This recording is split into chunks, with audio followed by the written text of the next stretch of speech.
tudo bem? Chegamos agora a mais uma aula de epístolas paulinas. Agora vamos falar da segunda epístola do apóstolo Paulo aos Coríntios. E eu coloquei um subtítulo, o conforto no sofrimento, porque os problemas que Paulo tinha enfrentado na primeira epístola aos Coríntios, graças a Deus haviam sido melhorados. Melhorou, aquela igreja lá evoluiu. Mas na segunda epístola, que é o que nós vamos estudar agora, outras questões de cunho pessoal tinham sido levantadas contra o apóstolo Paulo, contra a integridade desse homem de Deus. Então, muitos questionamentos, muitas críticas, e o apóstolo Paulo, ele usa da sua autoridade apostólica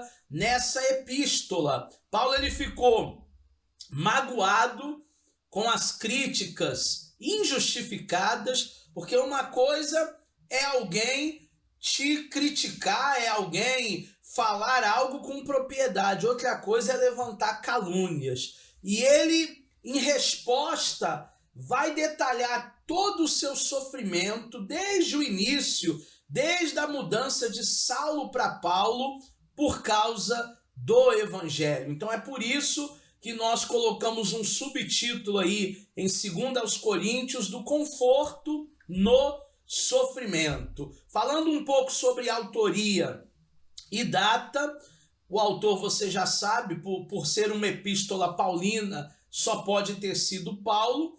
Ele vai escrever pelo menos 3 cartas antes de 2 aos Coríntios, e é provável que essa carta tenha sido escrita por volta do ano de 56 antes ou depois de Cristo, né?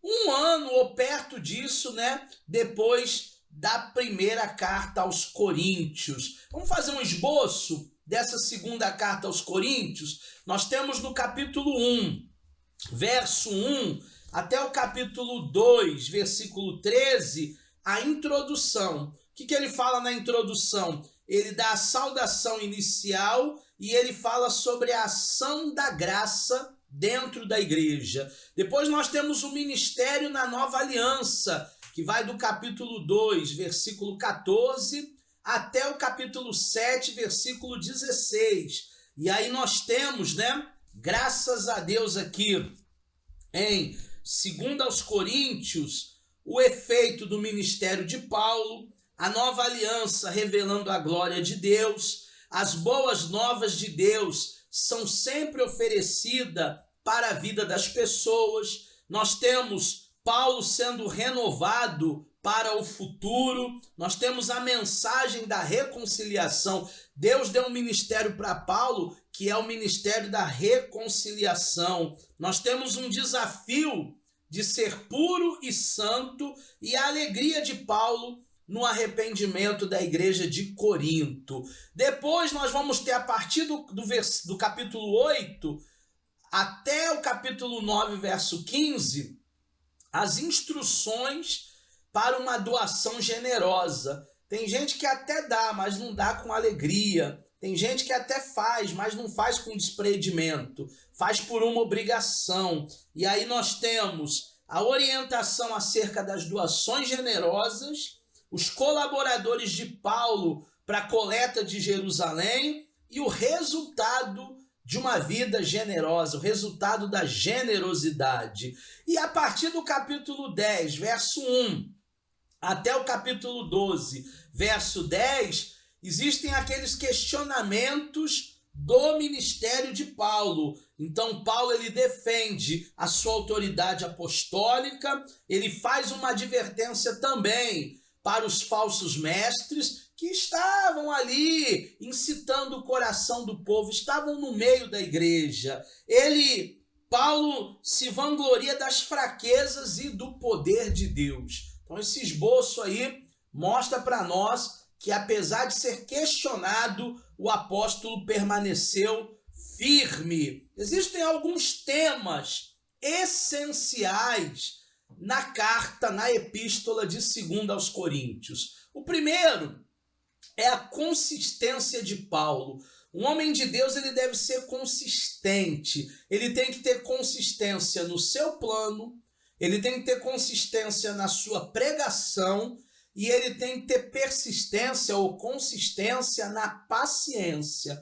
Paulo, ele tirou nota 10 aqui, porque mesmo sendo provado, contrariado, mesmo sendo injustiçado, ele não perdeu a sua consistência no plano, na pregação e na paciência. O segundo tema essencial é o conforto e a glória de Deus. Nós recebemos de Deus um conforto quando podemos estar debaixo, habitando ali no esconderijo do Altíssimo, ou seja, fazendo a vontade de Deus, estando debaixo da glória de Deus. E ele também fala da caridade das igrejas, principalmente a igreja da Macedônia, que ajudou com o que tinha, com o que não tinha, os irmãos necessitados, os irmãos desprovidos. Hoje, num mundo tão capitalista e consumista que nós vivemos, é tão difícil, né?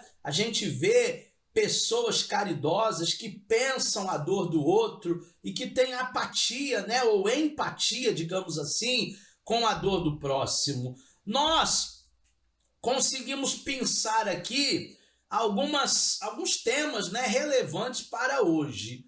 Alguns temas relevantes para a pós-modernidade. Em primeiro lugar, nós devemos nos submeter com gentileza. Paulo conseguiu fazer isso e ele é um exemplo para nós. Por isso que ele diz assim: sejais meus imitadores, como eu sou de Cristo. Ele se submeteu com gentileza, mesmo em meio a um fogo cruzado. Ele estava ali continuando sendo gentil. O segundo ponto aqui, que é muito relevante para os nossos dias hoje, é começar de novo ou recomeçar. Existem pessoas que acham que acabou a vida, que agora já era, que já não tem mais nada a fazer, que ela perdeu casa, perdeu carro, perdeu dinheiro, agora não tem mais como reconstruir, perdeu família, perdeu casamento. Isso não é verdade. Você vê pela vida de Paulo que ele teve um novo começo, que a vida dele teve um novo sentido. Em terceiro lugar, nós trazemos para os dias de hoje também o compartilhar com generosidade. Nós não podemos servir a Deus e a Mamon e a Deus. Não. Deus ama quem dá com alegria. Eu ensino sempre que nós podemos ter dinheiro, mas o dinheiro não pode nos ter. Então, ter dinheiro para pagar suas contas, isso aí é necessário, mas o dinheiro não pode ter você. E por último, ele nos ensina a sofrer de forma graciosa, estando debaixo da bênção, estando debaixo de um plano que Deus tem para cada um de nós. Quando nós entendermos a graça, quando nós entendermos o favor de Deus, a gente vai viver muito melhor. E se tiver que sofrer, a gente sofre sim por amor a Cristo, porque o sofrimento dura apenas um período. Depois disso, vem vitória, vem milagres, vem bênçãos aí, tá bom? Fechamos mais uma aula de Epístolas Paulinas. Espero que você tenha aprendido bastante. Na próxima aula, vamos falar da Igreja dos Gálatas. Forte abraço!